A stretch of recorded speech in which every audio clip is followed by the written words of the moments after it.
Narito na ang Veritas Editorial, ang paninindigan ng Veritas 846. Sa mga napapanahong usapin sa bansa, pakinggan si Reverend Father Anton C.T. Pascual, ang radyo ng simbahan. Veritas Editorial. Kapanalig, si Senate President Francis Cordero, isa bang master of heist o isang magaling na hunyango? Kapanalig, ang isang hunyango ay magaling magtago. Eksperto sa pag-adapt sa alinmang kapaligiran, senaryo at mga bagay. Ganito itinuturing ng mga kritiko si Senador Escudero nang mabunyag ang itinatago nitong katauhan sa pag-leak ng 103 pahinang dokumento na may tuturing na Senate Heist 2025. Nagtagumpay ang Pangulo ng Senado na maisingit at mailusot ang tumataginting ng 142.7 bilyong pisong budget insertions sa 2026 National Budget ng Pilipinas. Ang masaklap, mag-ingay man ang mga kritiko, nilagdaanan ni PBBM ang pambansang budget. Bago pa mabunyag sa publiko, nakalusot na si Escudero. Ang heist ay tinawag ng senador na legislative housekeeping. Napakagaling, di ba kapanalig? Nakita sa nabunyag na map of treasure ni Escudero, ang line item budget na 12 billion pesos para sa lalawigan ng Bulacan, na sinasabing probinsya ng loyalista nitong si Senador Joel Villanueva. 12 billion piso naman para sa home province nitong Sorsogon. 7.2 bilyong piso for Davao, para kaya ito sa 2028 presidential dream ni Senador Bongo. Bukod pa ang 3 bilyong piso na minarkahang projects for Bongo, 2.9 bilyong piso sa food control projects, 3.6 bilyong piso para sa mga gusali, 2.3 bilyong piso para sa mga street lights.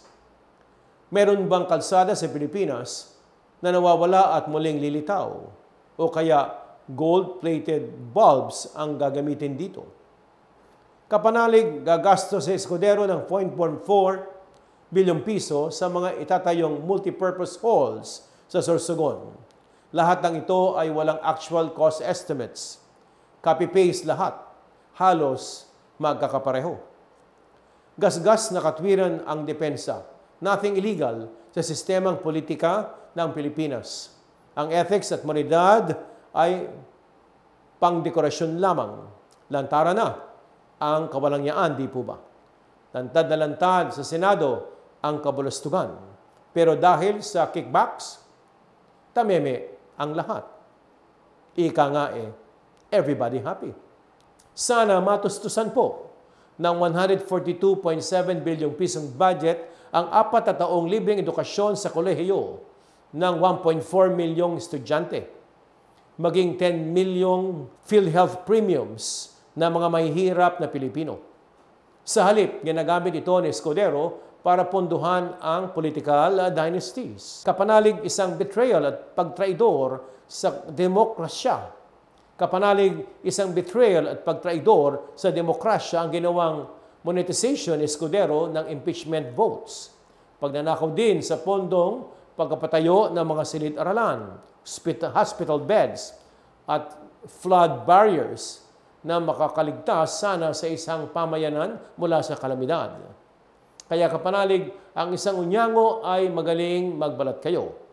Walang kahihiyan, walang konsyensya, walang pakialam sa mga taong dapat sana ay pagsilbihan at tunay na paglingkuran. Basta ikapiran mo lang, nothing illegal. Bilang mga tao, ang kaya nating gawin ay ipagdasal na maging dalisay ang budhi ng kapwa nating nagkasala. Ang pag-uusga ay tanging sa Panginoon lamang.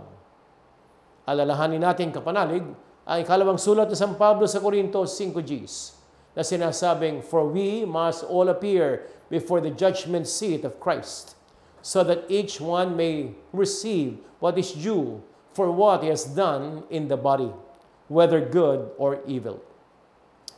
Dagdag pa sinabi sa sulat sa Timoteo 4:1, "I charge you in the presence of God and of Christ Jesus, who is to judge the living and the dead, and by His appearing and His kingdom. Kapanalig, hindi natutulog ang Diyos. Alam ng Diyos ang ginagawa natin ng palihim, mga palusot, mga pandaraya. At ang ating Panginoon ay Diyos ng katarungan. Sumainyo ang katotohanan. Inyong napakinggan ang Veritas Editorial. Ugaliing pakinggan ang Veritas Editorial kasama si Reverend Father Anton C.T. Pascual. Veritas Editorial.